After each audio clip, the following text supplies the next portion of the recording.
Obviously, there are opportunities where this could finish very quickly if you all die fast. I think if you manage to play it out to the conclusion, I can't see this going in just one session. So it'll probably be a cliffhanger at some point. Again, if you don't die quickly. I'm pretty sure we'll die quickly. Yeah, it seems to make sense. So I'll say, and I was mentioning this to Column, I don't usually run modules like this, but I'm going to do it. I'm not going to wing it too much. I'm going to do it pretty true to what they have in there. So I won't make it any easier for you, but I won't make it any harder for you. I don't, and I've told Colin this before, having read this adventure a bunch of times, I have no idea how characters could completely succeed in this. So I'm really curious to see how you try. It's because they didn't have us playing them. Exactly. My one bit of advice is use everything you've got and look for creative ways to interact with the environment. Use your goods in any way you can. Think about the skills of the profession of each of your characters and try to find a way to make it work. Yeah. I think that's probably your only hope. Let's have a quick introduction of your characters. And since there's 5 each, if you can just say like their name and their profession, so we can really get attached to everybody here. Oh yeah. Okay. Just name and profession. You don't need to go through attributes or anything like that. I'm also just, and I'm not going to have your sheets in front of me. I'll just count on you to keep track of everything, and I won't be nudging you to. Oh, your tailor could totally sew that door shut, or I don't know what, but yeah, that'll be up to you to look at that. Okay, who wants to go goal first? of the session is to sew a door shut, guys. Yes. I've got a weaver. I can weave a door shut. Nice. Okay, so I have my first character is named Elvin Forrester, and they are an Elvin Forrester. My next character is Halfling Traveling Stereotype. So we'll leave them as Halfling Traveling Stereotype. That's the one profession I kind of wanted to edit there. So thank you. Well, there was that one and Slave. Slave, like really, like yeah. So there's that one. Then there's Weaver, who's a weaver. There's Hunter, who's a hunter, and there's Dwarven Blacksmith, who is a Dwarven blacksmith. Where do you come up with your names? Right. Hunter and his brother Bryce. The whitest children on earth. Column. Oh, okay. I gave them my actual team a name. The Minced Twins. And they comprise Crimson Redshirt. He's a smuggler. Getting married tomorrow, who's an alchemist. I'm excited about that. He also has 1 hit point. I'm not excited about that. Wife is having their first baby, who's a dwarf mushroom farmer. Last night on the job before retirement, who's a beetle. Yeah, whatever that is. Like a church, like a lay church guy. Yeah. I think they tend to do a lot of beetling. Okay. What have we got? Oh, and then the final one I came up with was shows everyone a photo of his mother, and he's a dock worker. Excellent. And Jenny. Yeah. Okay, well, mine is the A team just because I decided to give them all A names. So we have Alistair the Mercenary, and Angus the Dwarven Stonemason. We have Arthur the Woodcutter, Ambrose the Potato Farmer, and finally Avery the Blacksmith. Wow. I feel like I really know all 15 of them, and I'm really kind of attached to them and wishing them well. Well, here is the deal. You all live in a small group of villages. Since time immemorial, you and your people have toiled in the shadow of the Cyclopean ruins. Of mysterious origins and the source of many a superstition, they have always been considered a secret best left unknown by the folk of your hamlet. But now something stirs beneath the crumbling blocks. Beastmen howl in the night, and your fellow villagers are snatched from their beds. With no heroes to defend you, who will rise to stand against the encircling darkness? Secrets of chaos are yours to unearth, but at what cost to sanity or soul? And might I add, body. Your fellow villagers in the face of this crisis have chosen you for your bravery, your valor, and your expendability, and you have gathered together your meager belongings to come and try to put an end to the depredations of this evil keep. Now, before you attempt to go into this huge keep and rescue your fellow villagers and stop the depredations, each player gets to roll a d10 to see what kind of rumors and superstitions you've had. The keep looming high on the hill has long been a source of fearsome tales and terrible legends. The locals are steeped in superstitious lore surrounding the keep. These are not necessarily true. So a d10 from everyone. I rolled a 4. As did I. Okay. I will just add 1 to that 4 because I don't want to give you the same rumor. 5 in here. 5. Okay. So you'll get 4, 5, and 6. Yeah. So here are the rumors and superstitions you hear. Some of the villagers kidnapped in the night return as feral, bestial monsters. Number 5, the keep was ruled by chaos lords. Even after their defeat, their corpses were never discovered. And 6, a sleeping dragon lurks beneath the keep. Accept his quest, and he will grant you a wish. Ooh. So those are your 3 rumors and or superstitions. My wish is for more towers. Doomspire, Tower of Wishes. My wish is for Google to stop its cease and desist order. Wishspire, Tower of Doom. Okay. Any questions before I put you on the road to the keep? Here we go. You stand before the ruined keep, which squats atop a low, craggy hill. Its walls of toppled stone and massive granite blocks, hinting at forgotten battles and the clash of mighty armies. Now the ruins seem host only to creeping vines and the foul miasma that drifts down from the keep. The air is overrun with pestilence. Fat flies bite at you incessantly, and clouds of small black insects choke your every breath. The long abandoned land is choked with thorny vines that drape the sickly trees and hang from the ruined walls. There's an odor of rot and decay, as if the hill itself were decomposing from within. A sight gives you pause. A ragged banner depicting a crimson skull on a black field stands high atop the ruined walls. Whatever lurks within has terrorized you and your village for too long. You turn to your companions and ready your meager weapons. The time for retribution has come. All right. That was flowery. Yeah. Yeah. I wrote that. Okay, yeah. It's in the thing. As you look and approach the keep, general features. The keep's walls rise 30 feet from the rammed earth embankments. The walls and all the fallen stones are covered in a patchwork of moss, sickly vines, and lichen. Rather than simple carved blocks, the keep seems to be built of enormous standing stones and mighty dolmens. The blocks are fitted together crudely, leaving cracks between the stones for rotting vegetation and pools of water that act as hosts to the gnats and mosquitoes. So you are approaching the ruins. There is a causeway that leads up to them. You are standing to the south of the ruins. A causeway goes through, raised a little bit above the thorns, brambles, and muck, leading up to a ruined drawbridge that leads in through a front gate. There's a wide round tower on the walls to your right, a smaller square one to your left, and then, of course, you could walk around the keep if you want to scout it more fully. The drawbridge is lowered or raised? It is lowered but ruined. You're a fair ways away from now. You're looking at it from about 80, 90 feet out. Okay, and we're at the south end of the causeway right now? Is that exactly? Okay. That's correct. We're not going in the front door. Should we just take a walk around then, see what we see? I have a grappling hook. Does anyone have a rope? I have a grappling hook. I would assume that there is a length of rope attached to the grappling hook. It doesn't say. I have a stonemason who can tell you if the stone's going to fall apart if you use a grappling hook on it. That's a possibility. Yeah. Anyway. So you said there were 2 towers, one to the right and one to the left. So can we go around it, or is it built out to like the edge of this? Oh no, you can walk around it to the east or west. Let's circle the place quick and see what we see. Okay. And are you keeping your distance, or how close are you getting? Well, just so I know how much information to give you as you go. So you said the to the left and the right of the causeway was brambles and thorns? Yeah, but you can pick your way through them. Okay. It won't be pleasant.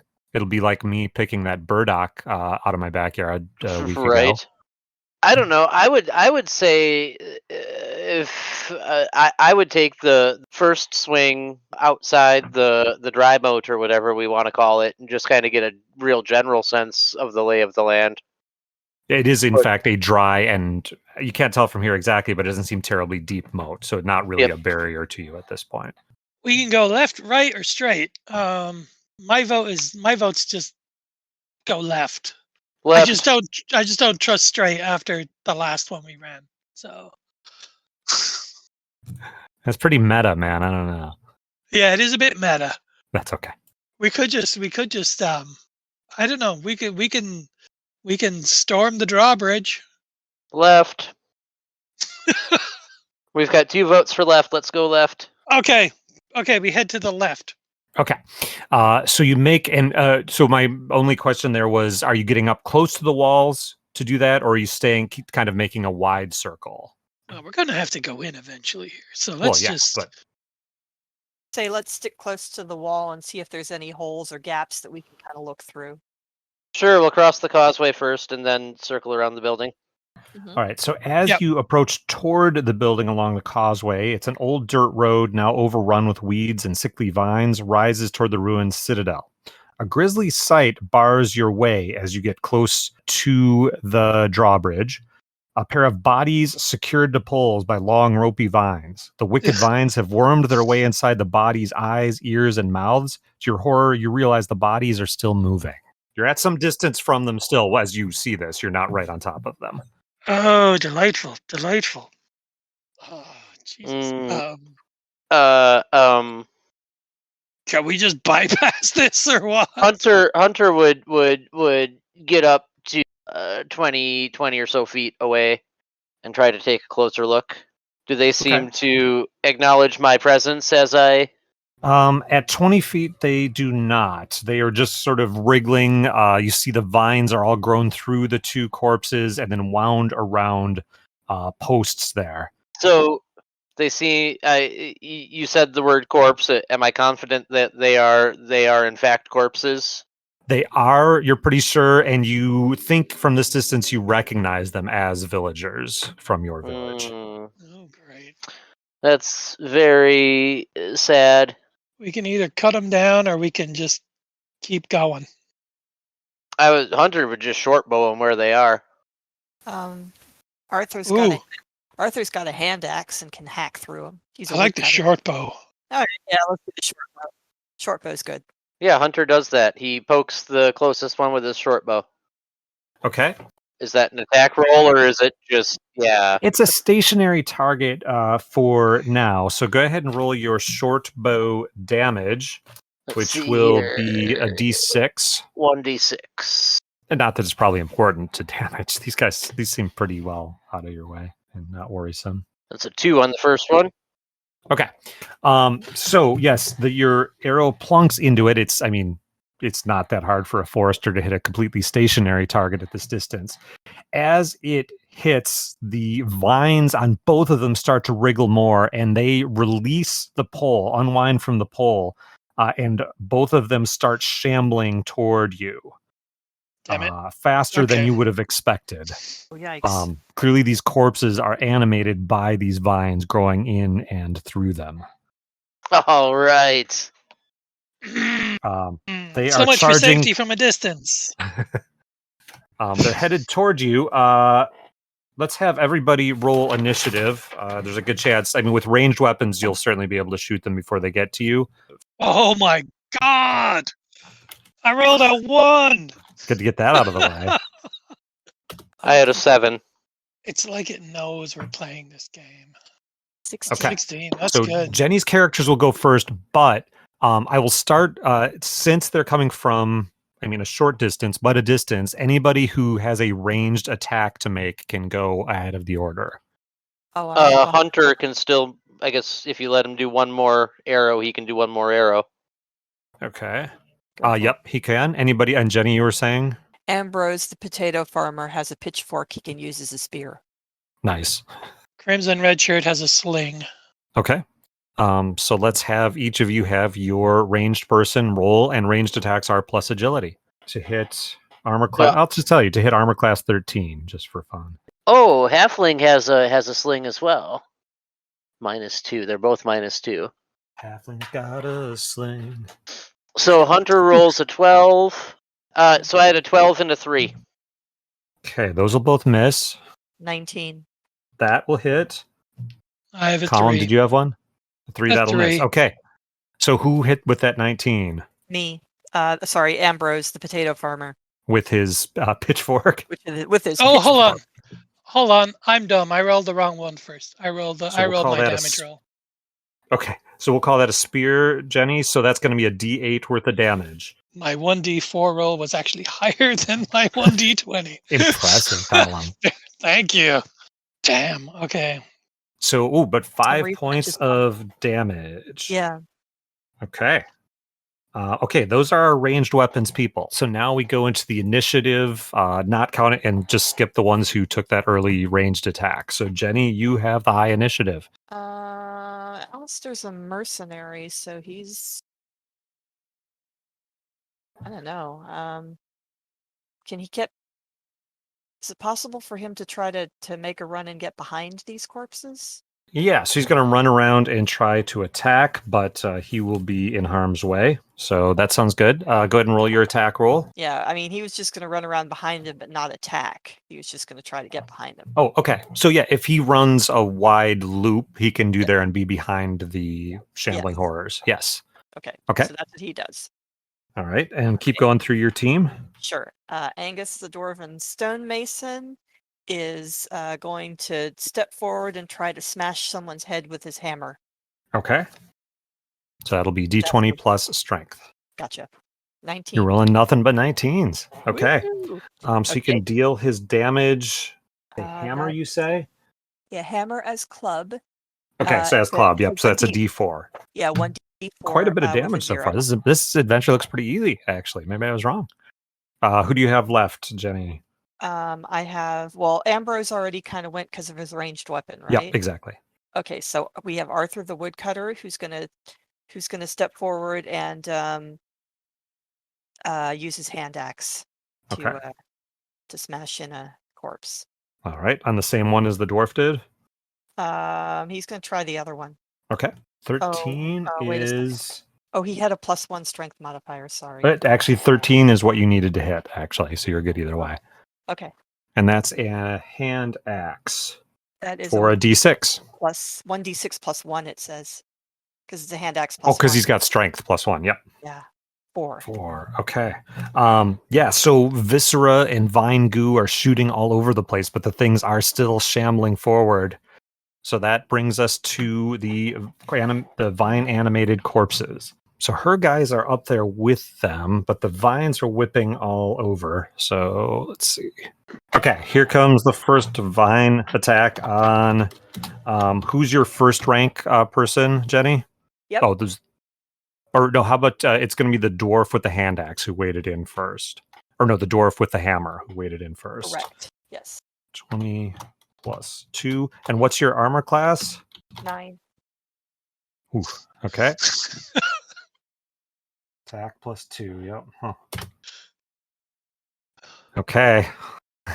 That's our first hit. What kind of damage? Okay. That's going to be 1d4 damage, which is, of course, possibly fatal. Yep. 2 points. Hey, Angus. Really? Oh, no. Really?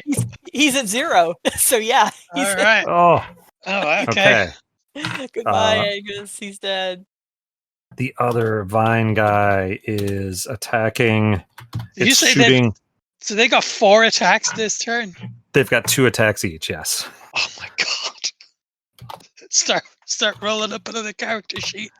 That's why you soak all of your damage on one of them and get one of them done. So that one's second attack is going to be... I'm kind of rolling randomly to see. Okay, nope, it whips a longer range one at one of your 2 guys. Column. So your front rank guy is getting this one, Column. Hey, I did some damage there, Cam. You did a lot. So don't don't lecture me about going for 22, is that all? 20. You want to know if that hits? Oh no, it hits. And it gets a critical. Okay, so it rolls 1d4 on the critical table in addition to its damage. So this is going to be the critical roll. My fifth guy. Ha! Oh, shit. Missed both my legs. Powerful strike hammers foe to his knees, and then here comes your damage. Fuck. Okay, that's Crimson Redshirt is gone. All right. One second, guys. I turns out I forgot poor old Avery the Blacksmith. So as not to mess anything up here, I'll just say that he's just kind of standing at the back with his. Oh no, he could attack. One of the two. Vine 1 has not attacked yet. That was all. Those are both Vine 2's attacks. So you can take a shot at Vine 1 in hopes of finishing him off. Sure, he's got a more D4s of doom come your way. Okay. Well, he's got a he's got a hammer. So let's see had a how he does hammer. here. Okay. And let me see his strength modifier, which is of course 0. Oh yeah, this is big. Like I'm really pulling for you guys, but I'm not putting my fingers on the scale. Oh shit. 3. That would be a miss. Okay. Other Vine dude is gonna be attacking. One Vine's gonna go after somebody attacked one with an axe. Yeah, that was my Woodcutter dude. Okay, and he's still alive. Okay. He's got 5 hit points. So wait, no, he doesn't. That's a lie. He has 4 hit points. So yes, he's fine. That's Arthur. 16, I assume, is a hit. Like most of you have armor class 10, unless you were given armor. He has 11. And because of agility, probably. How dare you, sir? One of mine has an armor class of 12. But only 2 points of damage. You survive. Oh god, he's still alive. Okay, great. And then one is attacking Cam's front row character. Okay. 11? 11 hits. Shit. Sorry, man. For 4. Elven Archer is dead. Damn it. All right. But whoever was next on... that's Cam. Cam's dudes are up. Cam's surviving dudes. Didn't they only attack 3 times? Nope, that was the fourth one. 4? That was 4. Okay. That was 2 each, yep. Yeah, okay. Oh, and that was plenty, I think. Yeah. Okay. My halfling will sling at the most injured of one. Okay. If I can determine that. One is clearly carved off. That's a 4 to hit. Okay. Yep. Your sling flies and bounces off the wall. My dagger, or my weaver, will dagger that same one. You're just basically surrounding this thing, but it's got vines on all sides, Mm-hmm. whirling and twirling at you. My weaver rolls a 6. That is a miss. My hunter is going to short bow. Oop, he already went in that special. Oh, that's right. He already round. went. So my dwarven blacksmith is going to hammer. That's 13. a hit. There we go. Okay. So that's hammer, 1d4 minus 1. But you always do at least 1, even with the minus. For 3 damage. That's enough. Okay. That vine-clad corpse collapses to the ground. The host corpse splits open, spilling out thousands of small seeds slick with mucus. And you swear you see them moving and wriggling toward the corpses of your fallen comrades. God damn it. Has anyone got a torch to light them up? Burn the bodies. Burn the bodies. Do you have a remaining dude, Cam? Nope. Okay, that brings us to the bottom of the batting. The things are moving really slowly, by the way, the seeds. So bottom of the batting order is Column. Okay, my alchemist, getting married tomorrow, has 2 flasks of oil, okay? Bear with me here. And then my beetle has some flint and steel. I would like to convert one or both of these one of them, because there's only one of these vines still standing, into a Molotov cocktail and hurl it at it. Okay. Which I believe will do 1d6 of damage. Yeah. If I am successful. Yeah, so I think that's going to be a ranged attack, sort of. So dexterity. Yep. And even if you miss on this, you might get a partial success. Okay. So, but that's okay. You're good with that? Yeah. Oh, yeah. Again, using your items creatively is a fine thing. Yeah. Okay, so it's gonna be one. I'm gonna be down to one flask. Son of a bitch.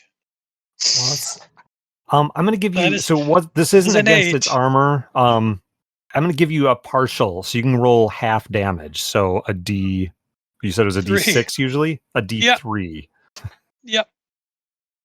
Yeah, because that isn't that was a skill check, kind of more than a combat. 3. Okay. It's smoldering. Not burning now, is it? Then the stench. Oh yeah, the stench of the corpse and the vines. But it is still. Its tentacles are still, or vines are still waving around. It's not quite dead.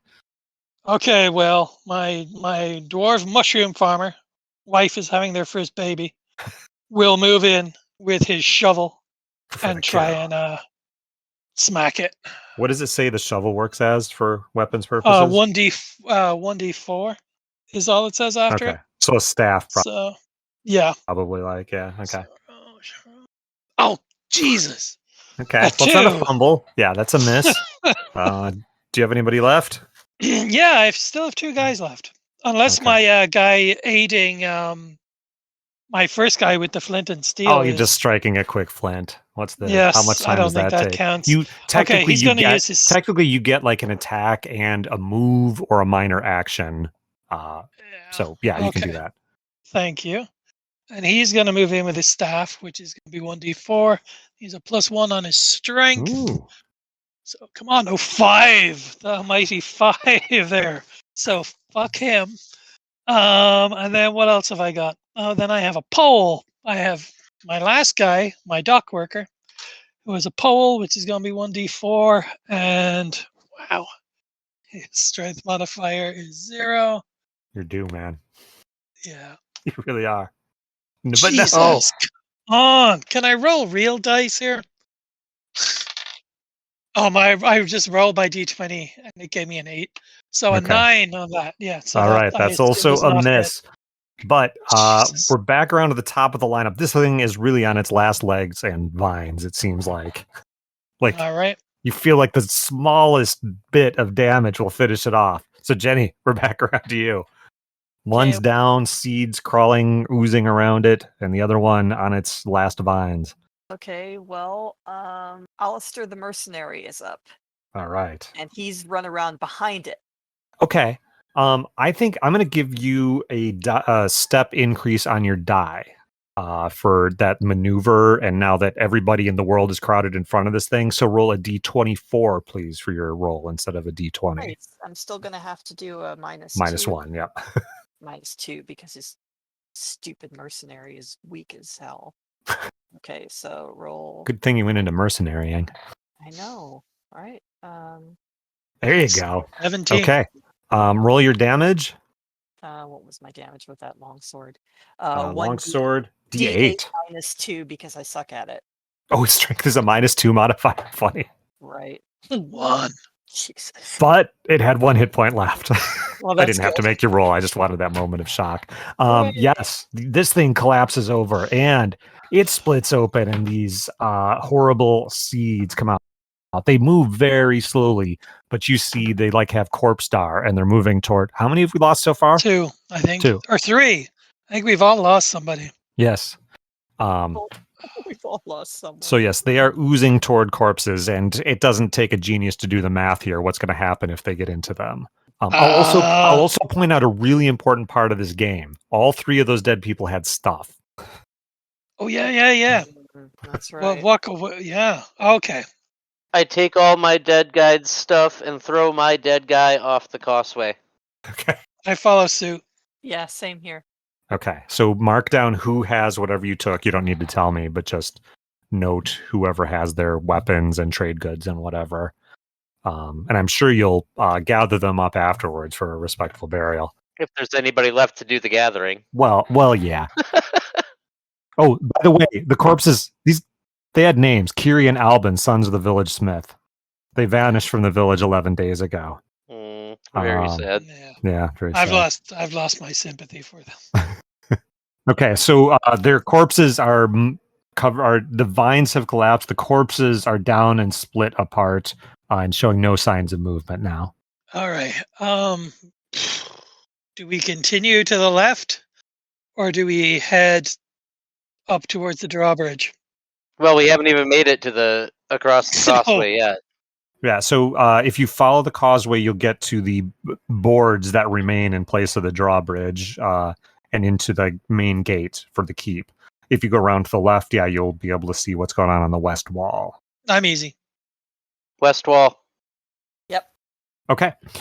So you make your way, and you're hacking your way through bramble, and you get nicked up and scratched, which, I mean, probably is enough to kill most of your guys technically, but we'll let it go. The rocks are crumbling, but it's largely intact until you get to the northwest corner where the wall has, the keep's massive wall has collapsed here, spilling cyclopean stone blocks down the rock slope. The blocks are precariously balanced atop one another like a Titan's game of dice. So instead of wall, you're looking at a pile of collapsed wall. Okay. Which character did you lose, Jenny? The stonemason? Oh, he could have helped. Yeah. My dock worker has a fox's cunning for finding and disabling traps. Can he call that into use here? Anybody else have relevant? Stonemason would have been perfect. Yeah, I know. I have nothing. And for my guy, that would be a luck roll. Oh, so you would add your luck to it or subtract? No, it is his luck. It's his luck. His luck is finding and disabling traps. Oh. And I'm asking you, can I make a luck roll here to see if this wall is trapped? Gotcha. Well, you can make a luck roll. Okay. I'm sure it'll be a 2. 5. God. Okay. You see no obvious traps. It seems like you are all looking carefully at this thing and are somewhat wary of it. Mm-hmm. You can pick your 2 smartest characters to make intelligence checks to scout it out, since you are obviously pausing for a moment and looking. Okay, I've got one with an intelligence of 14. And I've got 2 with intelligence of 15. My highest is an 11. Okay. What's the bonus for 15? +1, isn't it? They're both +1. Yeah, Okay. Yeah. So why don't each of you make a roll for one of your Brainiac characters here? Okay. All right. Ambrose, the potato farmer, is gonna 16. All right, that'll do. That's pretty good. 13. 13. Okay. So I'll just read from the GM text here. Cautious PCs who choose to carefully inspect the slope can detect and avoid the dangerous blocks with a DC 10 intelligence check. Okay. Dwarves or miners would get a free check, and you would have gotten a bonus for the stonemason.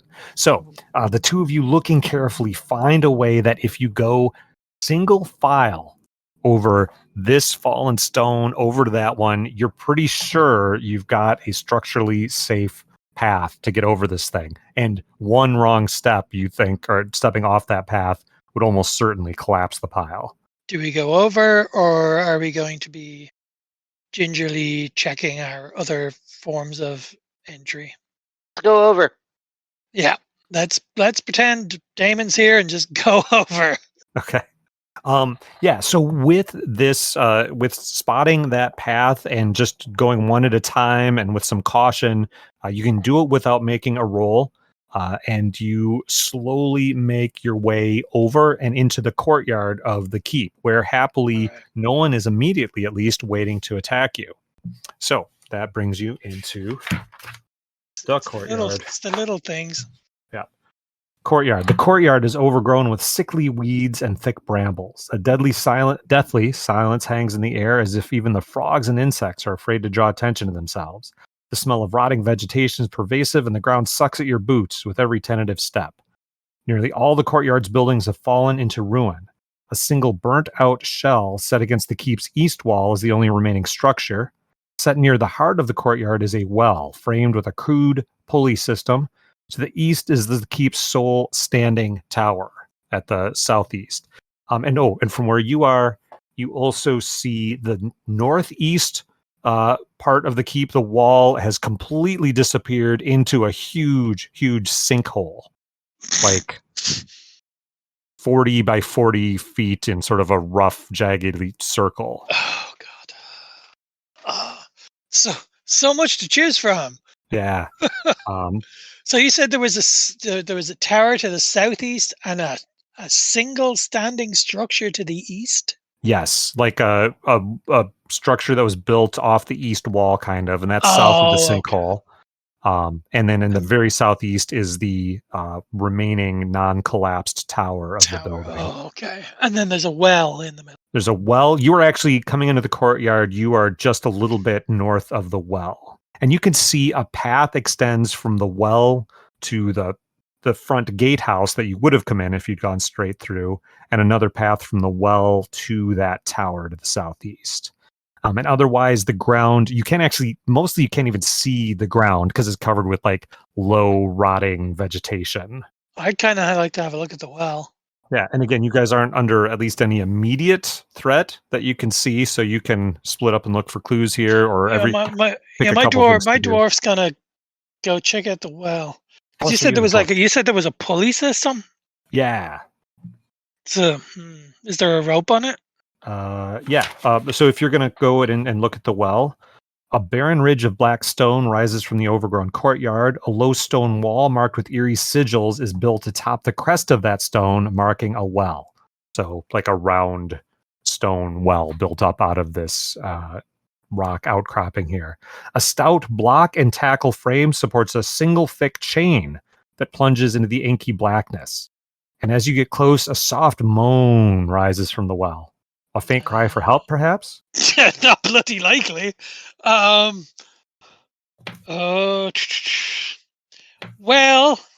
guys, what should I do? Pull up the chain. We can lure my halfling down there to see what's going on. Call down. I'm not crawling down. I'm a dwarf. I can barely get over the wall. Call down, not crawl down. Call down. To the voice. It's called Dungeon Crawl Classics, Colin. Hello. There you go. Okay, so you're looking down and calling down? Hello. Okay. Come on, I'm giving it my all you see a yawning darkness. Your depth perception and spatial reality have no relationship within the well. It seems to fall away from you even as you draw closer, forcing any PC that peers into the depths to succeed on a DC 13 will save. Thanks, Jenny. Or pitch over the lip of the well. So yes, you are just transfixed by the weird, distorted, seemingly infinite depths of the well. So can Ambrose can Arthur the Woodcutter go pull him away? You better try. Well. Okay, there's my will save. Ambrose, close behind him, sees what's our dwarf's name? Arthur. Wife is having their first baby. Wife is having his first baby, starts to kip over into the well, and so Arthur is going to try to. He's going to try to stop him and pull him back. Okay, so you can attempt a reflex save to catch your falling comrade. Oh, good! I've got a +1 reflex. Yeah, I had a +1 will. Okay. If you fail, good.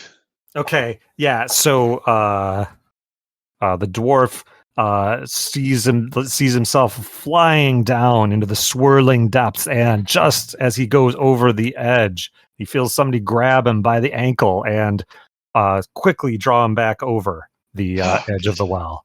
Thank you, well done.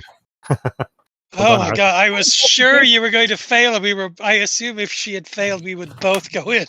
Oh, I don't know. If somebody else looks, they're probably going to see something really helpful. Okay, well, I was going to pull that chain, but I guess he's had enough of a turn. So... Halfling Gypsy will take a look. Oh wait, what is our? No, don't take a look. Don't take a look. Absolutely going to take a look. Down into the well or at the block and tackle? Down into the well. What you said? Take a look. We'll see something useful. Why not? Don't take a look. I was mocking you. Yeah. I don't care. Your dwarf can try to pass a message along. You guys do get to talk to each other as characters. No, there was like just mindless insanity down there. Fine. Don't look there. I say either check out the block and tackle, ho, or give that chain. Can I just pull up the block and tackle? Yeah, I mean it's not. It's like kind of a heavy operation, but you can pull it down, and if for some reason you wanted to bring it with you, a couple of people working together. I would like to operate the block and tackle to pull up whatever is hanging down in the... Sounds good. Yeah, so you're able to pull that up, and the chain, it wasn't hanging down all that far in the scope of things. And as you pull it up, you see it has a harness, clearly a humanoid-shaped harness meant for perhaps suspending a human or humanoid figure and lowering it down into the well with the possibility of bringing it back up. It is made of crudely tanned leather straps hanging at the bottom of the chain. Who's brave? The halfling starts putting on the harness. Oh boy. Here we go. Okay. No, I don't need to. We can check out something else. That's fine. We're here now. Yeah, we're here now. You were super gung-ho about me not checking out the well just a second ago, dude. We can go do something else. Oh, I said don't look into it. I didn't say don't go into it. I wouldn't go into it. Not after what happened when I just looked into it. It's just bad. There's probably something nicer somewhere else. Probably I don't know. not. Either It's not for niceness. either the tower to the southeast or else that structure to the east. I vote for the structure to the east if we're doing or that. the giant pit to the northeast, the sinkhole, whatever it is. Oh, and I'll say now that you are all sort of gathered near the well, you can see a lot of footprints leading to and fro. Some of them look human. Some are weird, like claws, hooves, and other animal prints. They lead back and forth to the well and then down to that path that splits off to the front gate or off to the southeast. Can I make a check to try to tell if those animal footprints seem to be bipedal? Sure. So here, we'll make that a skill check. And unskilled skill checks use a D10. If somebody had a relevant skill to do that, they could use a D20 Let me instead. see if I have a... Did your Elven Forester die? He did. Yeah. I still have a hunter. That's an example of the... Oh, hunter. Hunter totally could do that, yeah. But he doesn't have a specific skill. Well, that doesn't he's matter. a hunter. He'll say it's in his... So what is it? Is it just a... So it'd be a D20 intelligence roll? plus intelligence, yep. Okay, so just a straight D20. 6. That's my highest roll tonight. Woo. God, the problem is there are just so many footprints. It's hard to sort them out from one another. I mean, the human footprints are obviously bipedal. The claw-like ones and the huff, they're just so walked over each other that you can't quite tell now. Okay. Jenny, did you say the structure to the east we should check out? Or yeah, that was kind of my choice, but yeah, I go with that. Go into the well. Okay. Yeah, let's go have a look at that. Okay. All right. So yes, you make your way over to the east. And this is an intact stone structure here. This once proud edifice has fallen into ruin like the rest of the keep. All that remains of the building are fire-scarred high stone walls and toad-faced gargoyles leering from above. The singed bronze doors, cast with hundreds of wailing demonic faces, are barred from the outside, so the bar is facing you. The portal is marked with a single word drawn in flaking red paint. Repent. The penitent man kneels before God. All my characters kneel. Penitent man may pass. The blade goes over our heads. Okay, well, that was fun.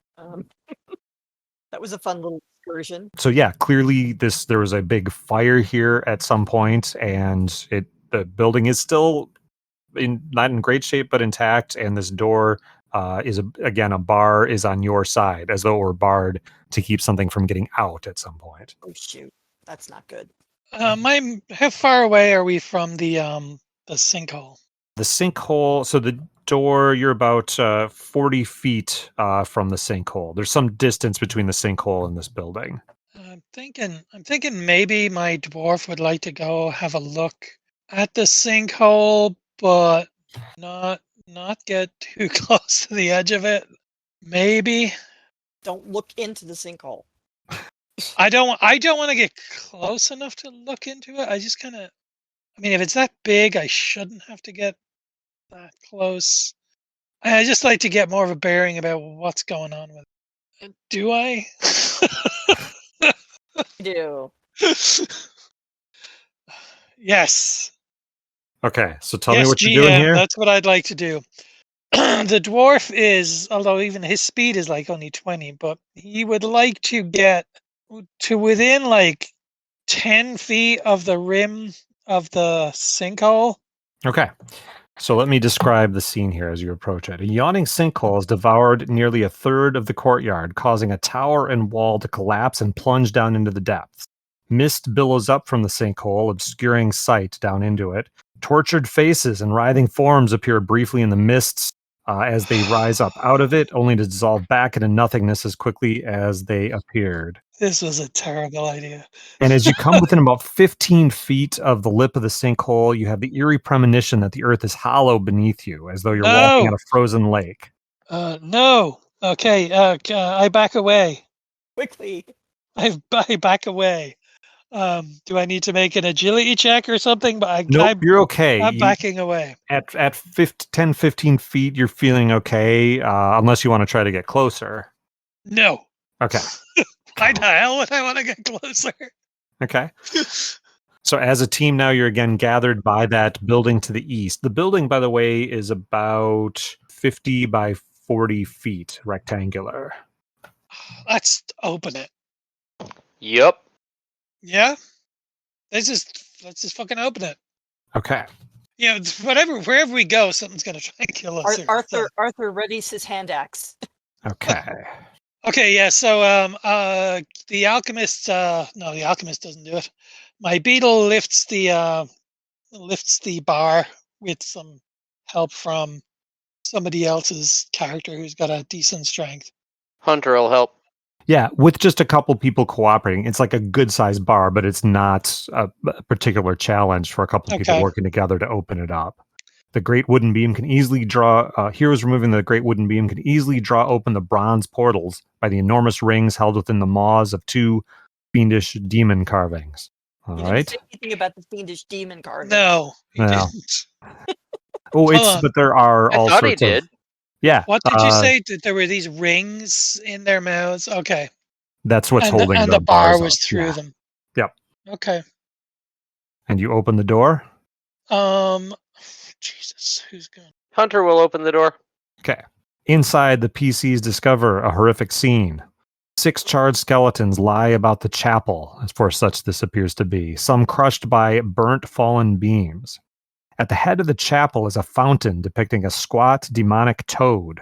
A foul black ichor seeps from the toad's broad lips, pooling in the basin seated at the foot of the fountain. The stench of charred flesh somehow lingers in the air, though clearly whatever happened here happened a long time ago, along with a sour scent of freshly burnt incense.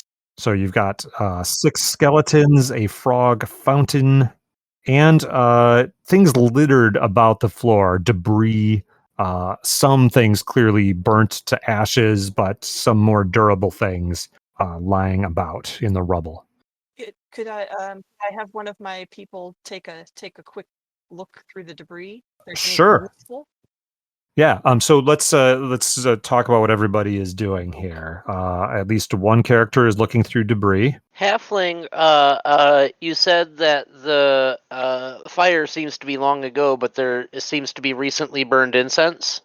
You smell recently burned incense and feel the heat. Going to try to track down the recently burned incense. Okay. See if he can find a source on that. All right. Dwarf mushroom farmer. You said this fountain had like a black liquid in it? Yeah, oozing out of the frog fountain statue. The dwarf's going to take a look at that. Okay. So entering the chapel, as all people step inside it, you hear the crackling of cinders and feel the heat of the blackened earth beneath your feet. You don't see any immediate flame, though, and it's not, at least so far, it doesn't seem hot enough to hurt anyone. So, wandering around those searching, you find, and you can note these things.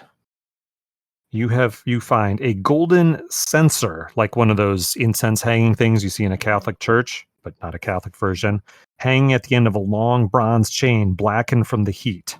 Does it seem recently used? See, that's the thing. Everything feels hot. Everything smells, but you get a sense that this room hasn't been disturbed, possibly in centuries. Okay. Jenny, your person who's looking finds a blackened iron coffer half buried in the rubble. Yeah, I'll take that and see if I can open it. There are 3 scorched chainmail hauberks and 3 blackened maces and 1 flail. They've all been charred and singed, but do you think they would all be workable? As you go by the skeletons, you feel heat coming from them, but no other sign of badness. That smell of incense, by the way, does seem to be associated with that hanging golden censer. It just seems to be made to burn incense in. Roger. The frog fountain. Who is going up to that? Me. Okay. The dwarf.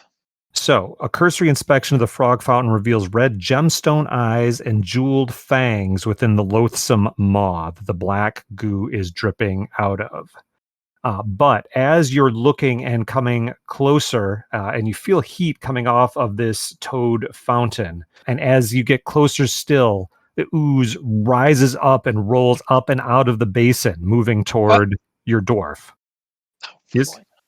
God damn it. Well, I mean, killing shit is kind of what we came here for. Yeah. It's not... what do you need from me? An agility roll? So the ooze, a pseudopod comes out of it, waves around, and then starts to lash toward you. So what I need is an initiative roll for from everybody, now that an attack is starting. Sorry, guys. This is what we're here for. I mean... Well, one bit of good news, actually, its initiative is always last. So okay. My initiative is 10. 19 okay. Again.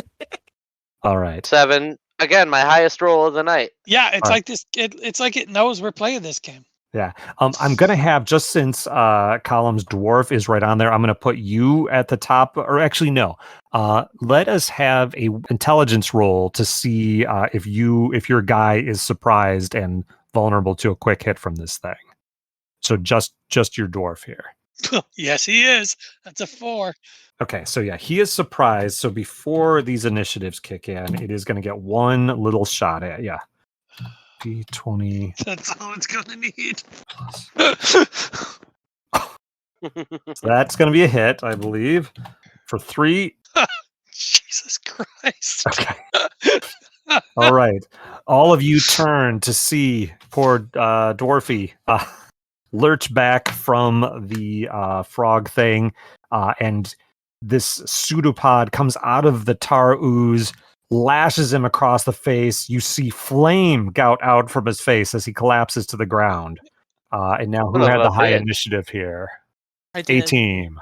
Okay. The tar ooze seems, I don't know, somehow self-satisfied with its attack and oozes around looking for future targets. Kind of want to get the hell out of here. Whatever. We're here to kill things. I'll kill something. Let's see who'll go first. Well, Alistair is a weakling and a coward, so he's going to stay right by the door in case the door accidentally shuts. All right. Because it looks like, the fire could trap people in there, and he wants to make sure he's on the other side of that. Okay. Okay, so next would be Arthur the Woodcutter. And Arthur's got he's got a torch. I don't know. Can you fight fire with fire? I would say no. All right, then we're not going to do that. Let's have him attack with the hand axe. Okay, so roll d20 plus your strength. Unless you're throwing it, in which case it's dex. 4. That'll be a miss. Okay. You charge in and hack, but the thing dodges away. Ambrose has his pitchfork, so he's going to throw that. All right, from a safe distance. Okay. Okay. 8. That's probably a miss too. Nope. Okay. And then I have Avery, and he's got a hammer as well. Okay. Yeah, the modifier's useless. Here come the hammer. Please, right, hammer, don't hurt him. I guess he's gonna step in with the hammer. 11. Hey, yes. Okay. So it smashes down on the ooze thing and delivers its hammerly damage. Okay, so that would be a 1d4. Plus strength, if any. Jeez. For 1. Okay, but it did squash it and knock a bit of ooze out of it, and it seems slightly smaller for the hit. Do you have any dudes left? That's all I got. Okay. Allison's over by the door being a bloody coward. All right. That brings us to columns, I believe. Oh, okay. Well, I assume this isn't an undead thing. So my holy symbol and holy water are damn all good. So, okay, my frontline guy is getting married tomorrow. Or at least he was. So he is going to lash out with his staff. Okay. And try and do some damage here. Oh, great. He has a -1 on strength. Fuck no. 0. That is that is a critical fail. That's a a fumble. That is a fumble. So you're unarmored, right? Yes, I am. So you roll a D4 on the fumble table, which I think I have here. Oh, it's a 1 on the fumble table. That's not bad. No. Fumble. There we go. Your incompetent blow makes you the laughing stock of the party, but otherwise causes no damage. Great. We all had a good laugh. Flailing aimlessly there. All right, who's next? We all needed a good laugh after the dwarf's eyes burned out of his head. Yeah. Next, I guess it's going to be good laugh after that downer. Oh hell! Next, I'll go with the dock worker and his pole. So that's also 20, and his strength is no modifier. Jesus, that is a 2. Barely a miss, but not a fumble. No! Yay! Yay! Celebrate the little victories there. Okay, and then last night on the job before retirement, the beetle is coming in here. He has a 1d20, and he has a +1 modifier, so maybe I can ring a 2 out of this. And that's an 18! That's a hit. All so right. Deal damage. And he's going to lash out with his staff. For a D4. 1d4. +1. Oh yeah, +1 on his strength. That's a 4. 4. Okay, that was you just batted a huge chunk of this out of this thing, and it seems like your bludgeoning weapons are actually particularly effective against this thing. Having observed a couple hits now, it seems like edged and piercing weapons might not do as much damage. Not useless, but you get the sense that in some ways they'd cut through it, whereas the smashiness is a good thing. Is that it for your guys' column? Yeah. All right, Cam. Okay, let's see here. Halfling is going to go ahead. He's going to try to put himself halfway between this gentleman and the door, so he has a clear line to leave if he needs to, and then he's going to sling. Sling your best sling, which is all he can do.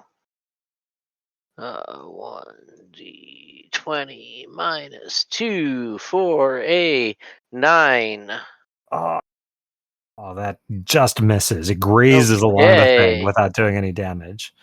Weaver is going to, in a feat of desperation, run up and do a stabby stab with their dagger, which is just a straight roll of a 11 to hit. That's going to be a hit.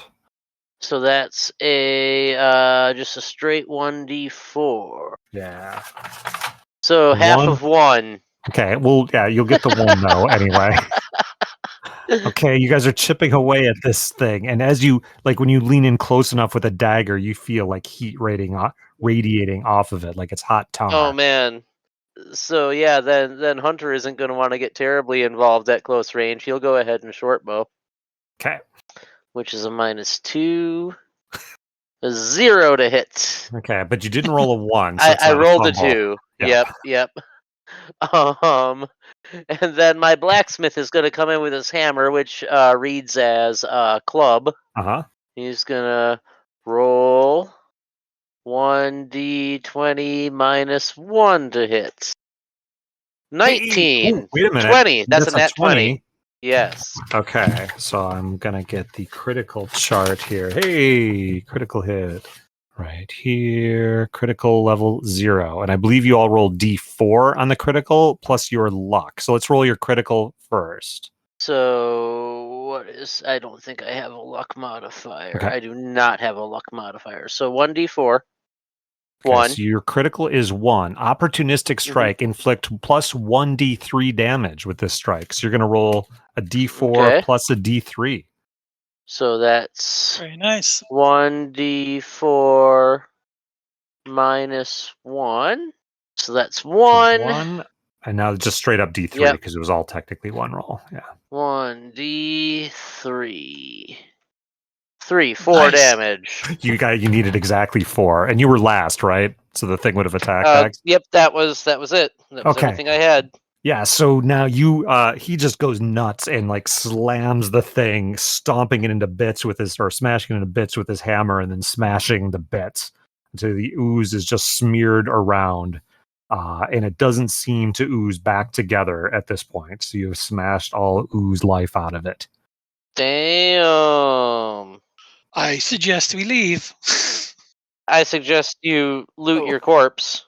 Loot your corpse, and then a reminder of the things you have found in here. The golden censer that was hanging there. It is literally made of gold, so if nothing else, it's probably valuable. 3 chainmail hauberks, not in the best of repair, but wearable. 3 blackened maces, and a flail, if that's of interest to anyone. I definitely want some of that reset armor. Value is not great. There are those gemstones in the frog statue, if you are brave. The blackened iron coffer, it appears when you look to open it just before all hell broke loose there, Jenny, it appeared to be locked. Okay, well, I got a blacksmith. Ooh, okay. And I think he could probably open it. Yeah, I like it. A D20 plus his agility, please. I don't have an agility modifier. Okay. So, yeah, you just don't really have like the kind of tools, it seems like, to get it open unless someone else has a shot at trying or a relevant skill that can go for it. Well, I have a dwarven blacksmith who could also give it a go. Yeah, sure. So Avery hands it over and let's. It's still just a straight roll for me too. Okay. That's terrible. Yeah, so unsuccessful so far, unless anybody else has a relevant skill that might give them a shot. I don't think I do. Okay. Mercenary. No, the mercenary's not a thief guy, so. Well, no, I don't have anything else. Okay. It's not the strongest looking box. I mean, you, with work, could certainly smash it open, but of course, then you run the risk if there's anything fragile in the side of breaking it. I mean, how big is it? Not huge. About a foot long, 4 by 6 inches by 4 inches. I mean, could we just throw it in our backpack and take it with us? You could, certainly, yeah. Let's do it. I've got, Alistair's got a sack. We'll throw it in there. Yeah. Okay. We can worry about the lock later. Okay. Oh. And actually, since hold on, Cam, one of your guys was sniffing around for the incense. You actually feel like you smell an incense smell coming from this box. Oh, okay. I announced that. I smell an incense smell coming from this box. My dock worker is going to try and get those gems out of that statue. Okay. He's going to use his fox's cunning to find and disable traps if he can first. Okay. So that's a look roll. Mm-hmm. Do I just go ahead and do a look roll on that? Sure. Does everybody else want to leave the room first? No. What do you think is going to happen? The frog statue is going to come to life? I don't know. That's a 20. That's a 19. Ooh. That's a 19. It's not a nat 20, but that's a 20. Inspecting carefully, you find no sign of a trap. And since you got a great roll and there was no trap, you see that anybody with a dagger or anything you can get into pry will be able to pry the gems out pretty easily. So you end up with 12 semi-precious stones worth about 150 gold pieces. All right, screw you guys. I'm going home. Do you have a tool? Because I have steel. The blacksmith has some steel tongs. Ooh. Yes, the blacksmith can do it. I don't have any. Do I have any tools? No, I don't. Okay. The blacksmith gets his steel tongs and tries to pry some gems out. Yeah. Wasn't that all worth 1 dwarf? Yeah. So that was, you said 12 jewels? Jewels worth a total combined of 150. All right. So can I divvy that up, or just throw it in the sack and we'll do it later, or what do we want to do? We're just holding on to it till later. Okay. So I'll put 12 gemstones. Yes. Mm-hmm. Worth how much, Rob? 150 gold total. Yeah. Let's get out of here. Okay. Are you collecting up the other stuff I listed there, or are you leaving some of the things behind? Mm-hmm. No, we're taking everything. I'm taking the sensor anyway. And I would like the armor. There was armor, correct? There's 3 chainmail hauberks. Yeah, that would So count as do we chain each armor get for whoever one? wears it. I think that's fair that we each get one. Each of us will get one. Okay. And so you can designate if you want your person to put it on. Yeah, what's the problem with that? Because we're not going to be trained in it or whatever. You guys are pathetic enough that it doesn't really... Yeah, it's going to slow you down. If you fumble, you're going to roll a bigger fumble die. But for the people wearing it, you get a +5 chainmail bonus. Or a +5 armor bonus. Okay.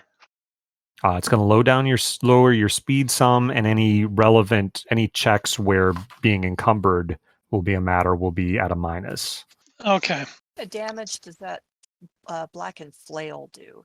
A D6, so it's an improvement if anybody's using a club. Same with the maces, actually. That's D6. Okay, I'd kind of like that if nobody else. 3 maces, I think it was. Yes, and 1 flail. I'll take a mace too.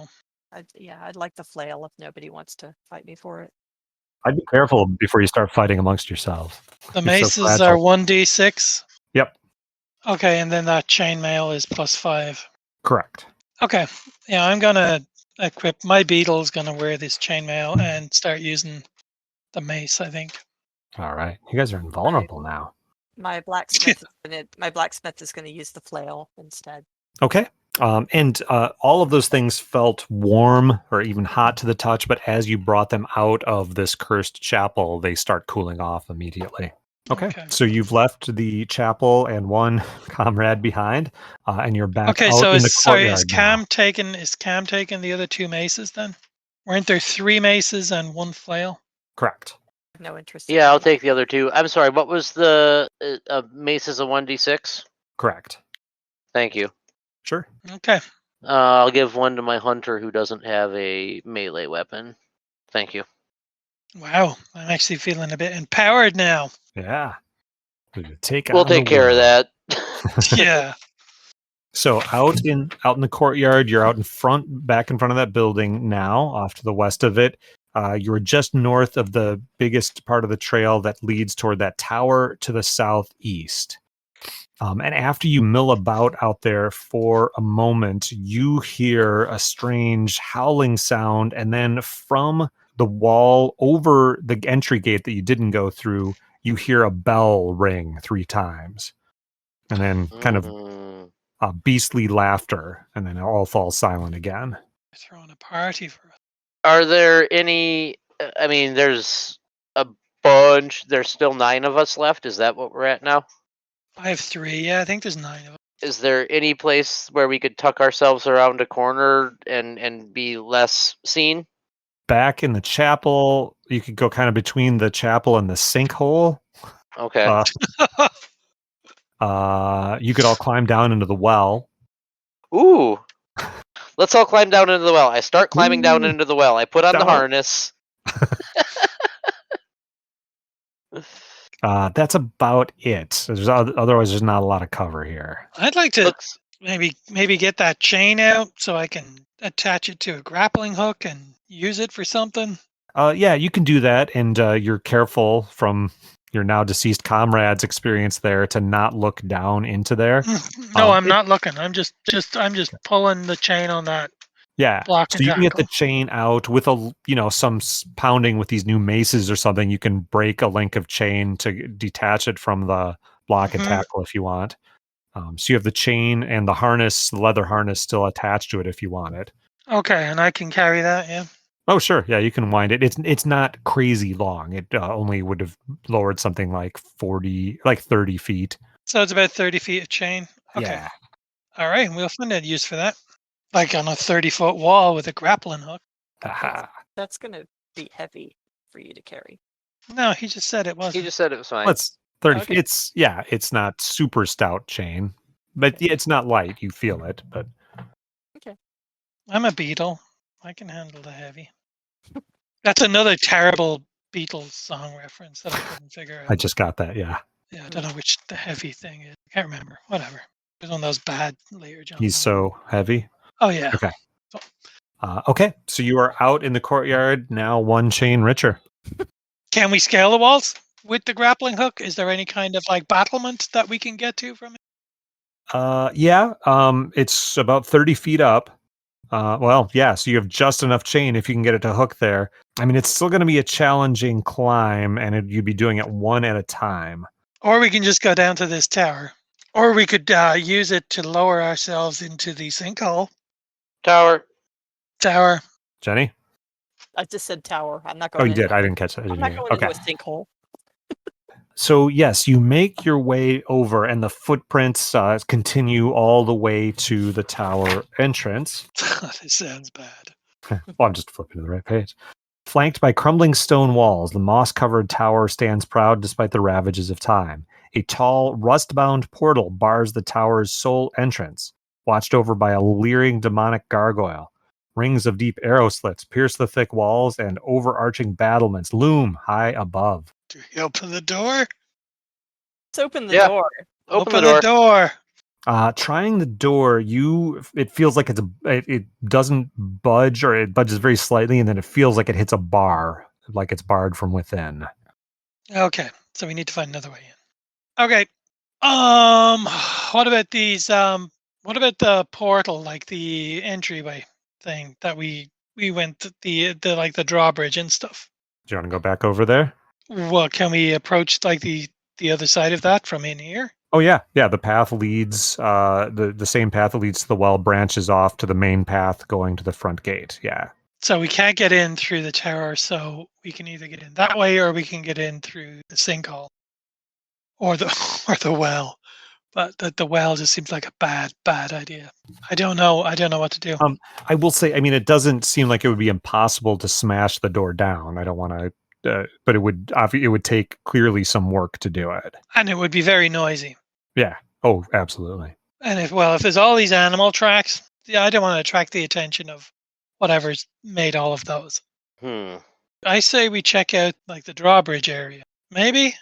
I'm down with that. Yeah.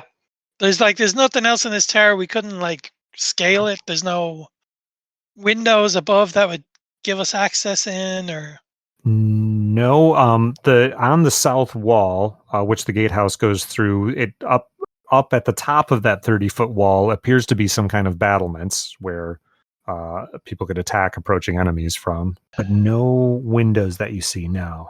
And can we see anything else by like the drawbridge area? There's no other doors. So there's a gatehouse. So the battlements up top lead to what looks like a gatehouse overlooking the entryway there. And if you go over to look at that, the dark, moss-eaten gatehouse towers above you, grim and forbidding. Murder holes fashioned in the likeness of looming toads threaten to gout forth flaming oil and tar, or that's what would happen in a battle. There are arrow slits, and you hear the flap of the chaos banner above. The heavy iron portcullis stands half raised, the rusty spikes a mere 4 feet above slots cut into the stone floor. So that's what you would have been coming in through. Shall we scale the battlements? I think you're desperate to try that grappling hook. Yes. I guess I don't. I honestly can't think of. I can't think of another access point other than breaking down the door, which I think is very dangerous. Okay, I'm gonna try and.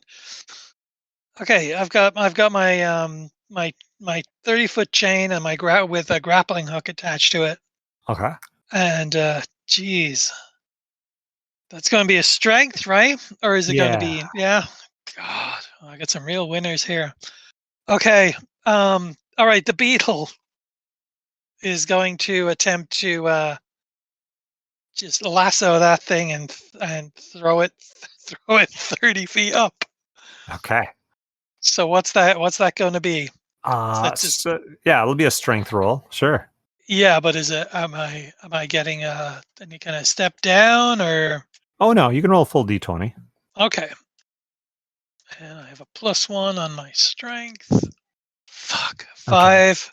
Okay. All right. Yeah, it bounces back down harmlessly.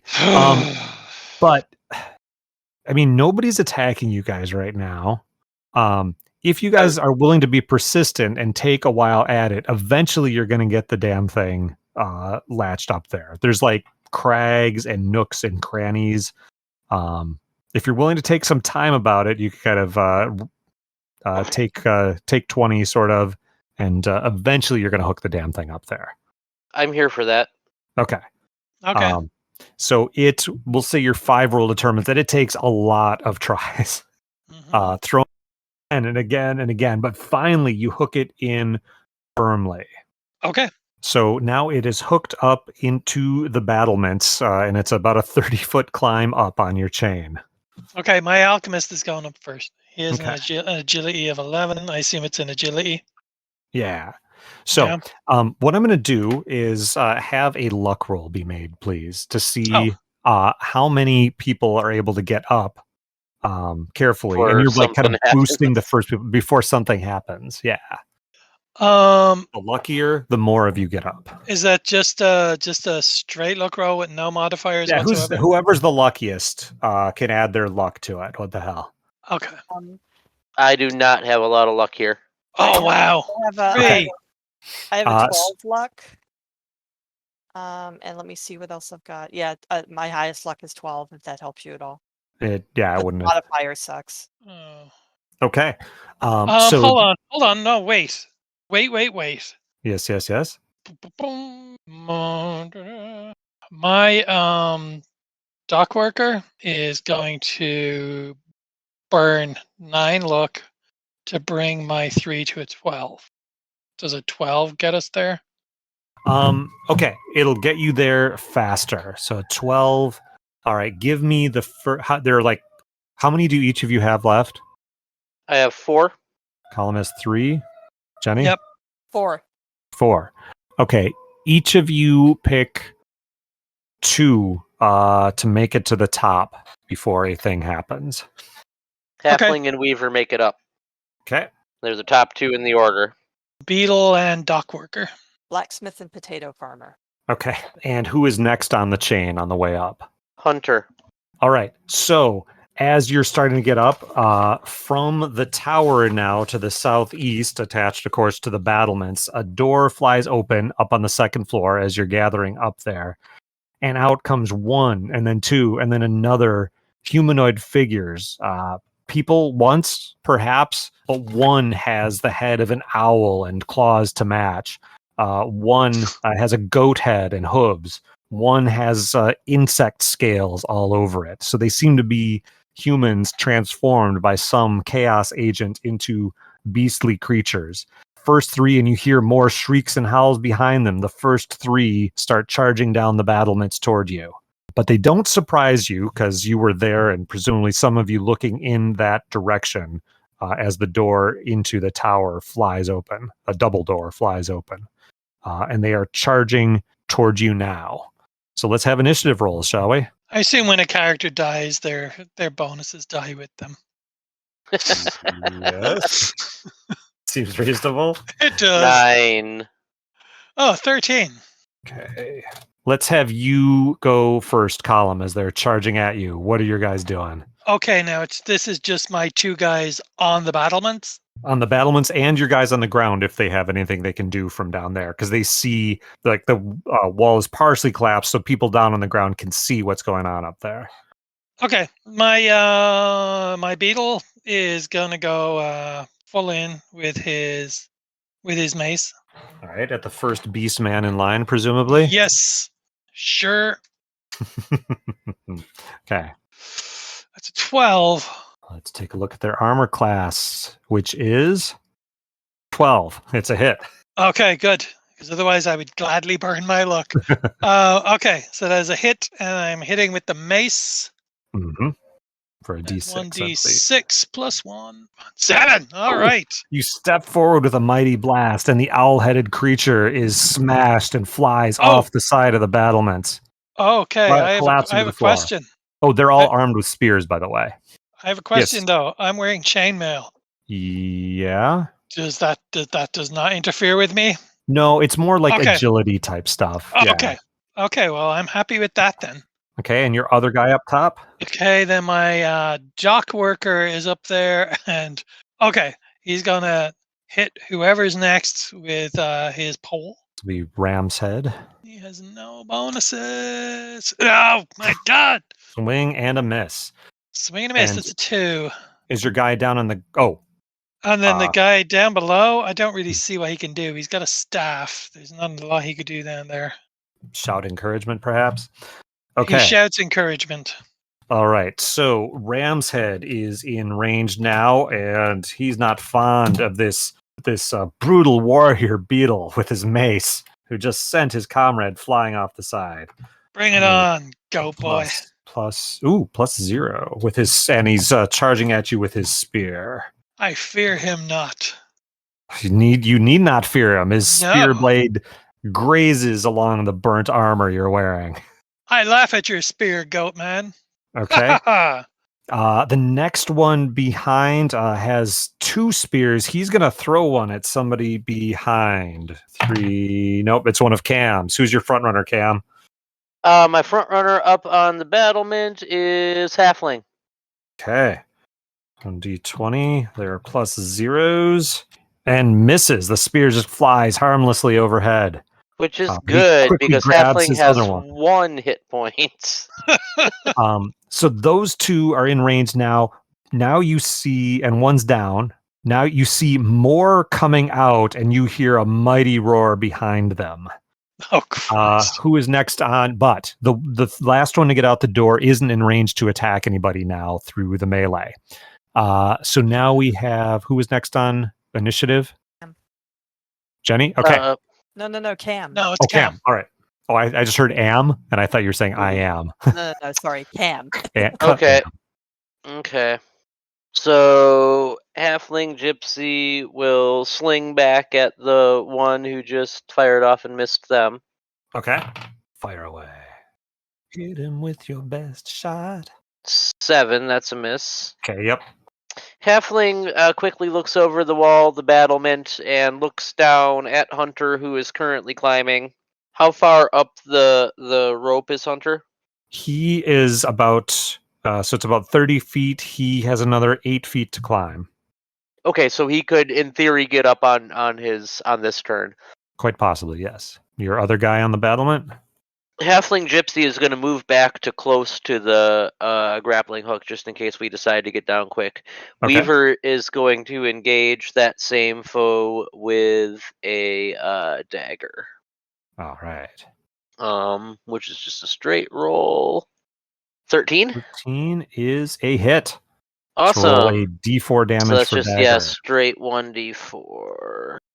1 damage. You step forward and graze him gently with your dagger. Caress him with my dagger. Now, for your guy on the chain, I'm assuming you've all been climbing slowly and carefully. If you want him to make it up to the top and be ready to act next round, you could try an agility roll. I can't do a strength to just have him yank himself up the last bit? Yeah, we could do strength. If it's only 8 feet. Okay, yeah. Cool. That's just a +2. Okay. That's 4. Okay.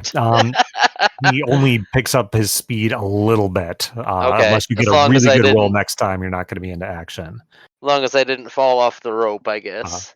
Do you have somebody else on the ground still? Yeah. The Groundian does not have any ranged weapons. He is going to, remembering the Molotov that God made earlier, he's going to drop back, try to get a line of sight, and try to just throw his flask of oil at one of the villains on the battlement in hopes of soaking them in oil for someone to do something next round. That sounds like a fine agility roll. I don't do fine agility rolls. I don't do fine anything rolls tonight. 8. Nope. The oil, I'm going to give you a slight chance that it drops to the ground without breaking. Okay. Roll a d10, and on a 10, it'll be salvageable. Oh man, this is just a long 8. shot luck. Yeah. Okay. So yeah, it smashes against the wall. So if you want to set that part of the wall on fire, that's an option. We can. Okay, sounds good. All right, Jenny, you're next on the initiative. Okay, so where are we at here? You've got 1 dead, 1 very lightly wounded, and it looks like 6 total now of these basic beast men. And you see cheering them on, encouraging them on, is the big guy with a large axe. He's standing in the door frame waiting to see how they do, though. Go get him. Yeah, thanks. Okay, so my guy up there is the potato farmer. Mm-hmm. And he's got a pitchfork. You have 2 up there, right? Yep. Okay. 2 of them. All right, so Ambrose, the potato farmer, is going to throw his pitchfork at the big guy and try to smack him in the forehead. Excellent. It's not going to work, but we're going to do it anyway. I was going to say, so it's a ranged attack, so it's a dexterity roll. Or agility roll, sorry. Oh, it's an agility? Okay. Well, it doesn't make any difference because it's a +0. Okay. Ambrose, the potato farmer, throws his pitchfork, doesn't inspire confidence. 17. Nice. That's a hit. So yeah, you roll your spear damage. What were you just saying about not inspiring confidence? I was saying you don't inspire confidence. No. So that is a D8 worth of damage against the Beastman champion.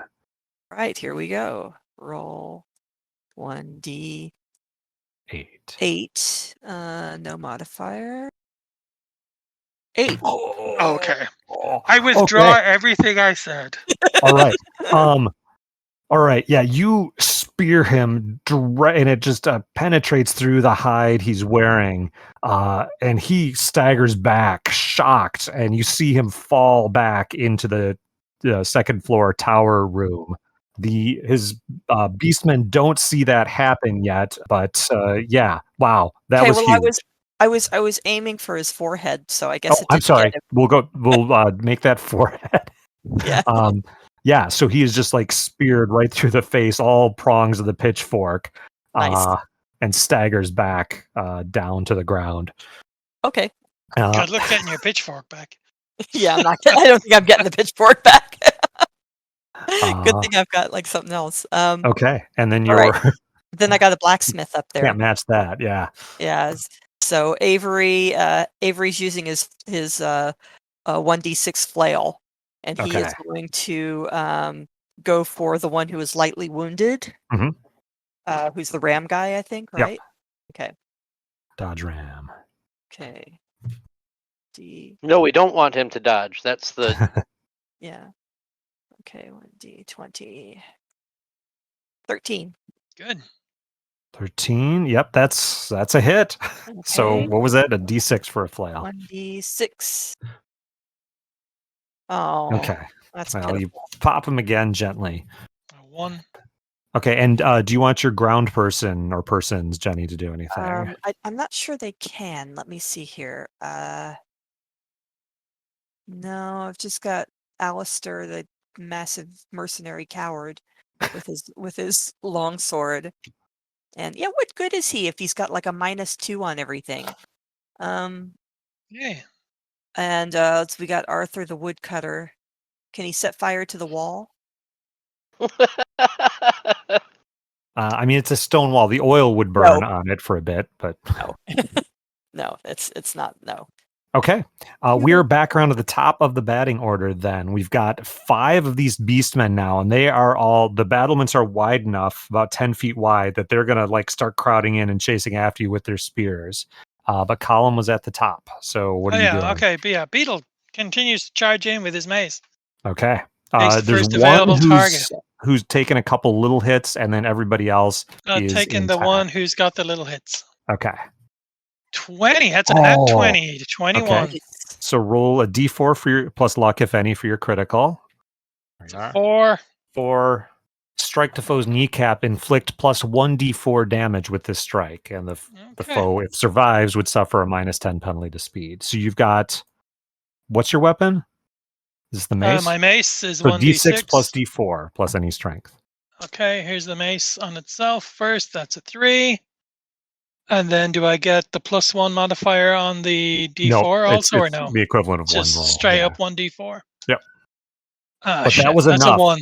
That was enough to smash Ramhead, and he collapses to the ground before he can even use his spear. Man, this beetle. Okay. Yeah. So next in line is Insect Guy, Bear Claw Guy, somehow wielding a spear. Dock Worker is just going to lash out with his pole because it's all he's got to go with. No modifier. That's a 10. 10 is a miss. Okay. And then what about my ass be up yet? Was he starting to climb? Well, yeah, I assume he was. I've only got 3 guys, and he's going to. He will use his sling, which I should have used last turn, but I didn't. I didn't think of it. So that's an agility, right? Yes. Oh yeah, sling from the ground. That's nice. Yep. He will use the sling from the ground to hit any target except, or hit no target, because that's a 2. Okay. Insect guy goes at this legendary hero beetle. Bring it on, insect guy. 9 will not hit you, I believe. No. I laugh Charging at your 9. past Bear Claw. Let's see who. Cam and Jenny, you each have a guy in melee, right? Yes. Yes. Okay, so here's at Cam's, who was up front there. That would have been Weaver. Weaver, 17, I think is going to be a hit. That hits. 8, they do. No. Ugh. No, wait. 1d6, sorry. That's still deadly. For 5. Ugh. Weaver is dead. Okay. No more Weaver. And here's an I attack like Weaver. Yeah, me too. Jenny's front runner. For 19. Oh my God. For 3 points. Well, thank God that my front runner was Mr. Blacksmith, because he is still okay. But and that leaves one. 2, 3. The last guy in line, a lizard-looking dude, is gonna saw that pitchfork throw. Doesn't like that, and is throwing at pitchfork thrower. Oh, Ambrose. Oh, Oof. 15. Oh, it was such a good thing. Ouch. Ambrose is dead. Oh no! Oh, Ambrose did such a great thing. Mm-hmm. But that's okay. He didn't have his pitchfork anymore. All right. Cam, you're next. Okay, so my halfling atop the wall will sling again. With a 10 to hit. 10 is a miss. Hunter, can he just use his turn to get up?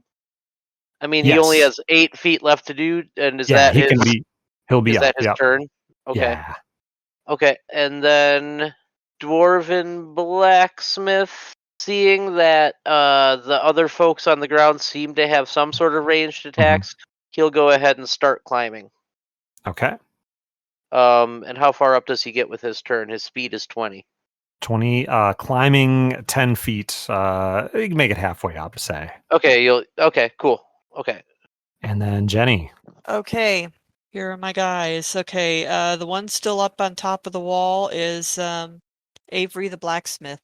Avery is going to unveil the secret weapon that Ambrose never got to use, which he has taken off of Ambrose's lifeless body. And he is going to fling it in the face of the closest beast man. This weapon is Geraldine the goose. Excellent. Okay, let's... I'm going to throw a goose in the guy's face. Yeah. All right. I like it. And it leads to what there's a chance of happening, and it was going to give it kind of a luck roll. Let's have you make a luck roll here to see if it's effective and if it triggers a thing that might have been happening soon anyway. 3. Okay. It distracts him, but doesn't turn him around quite yet. Any moment, something good might happen for you guys, though. That's kind of cruelty. Arthur is going to start climbing. Okay. He's the woodcutter. And right. Alistair will go behind him. All right. Everybody's just making their way up. Yep, sure, why not? All right. Column. I'm still just hacking my way through because I've just got way too much false bravado going on here. Okay. See? A 5. Too much false bravado. So he that does nothing. And then my dock worker, not to be discouraged, follows through behind with his pole. And 13. That'll do. Okay, that's a hit. And roll damage. 4. Ooh. Okay. Okay. So a sequence of things happen. That actually just flat out killed the next guy. And dodging out of the way, one of the other ones turns and sees back at the Beastman champion speared with his pitchfork, and lets out a howl of dismay and starts bolting back toward the tower away from you. And once he breaks and runs, the other two start to go full speed, fleeing away, howling now that their leader, who they thought was at their back, either both cheering them on and ready to kill them if they ran in the first place, is down with a big pitchfork in his face. So they are cutting and running now that they have seen that. So Hunter, seeing this as he just came over the wall, assumes it's because he just showed up. Haha. And he feels pretty good about himself. Excellent. We pursue them.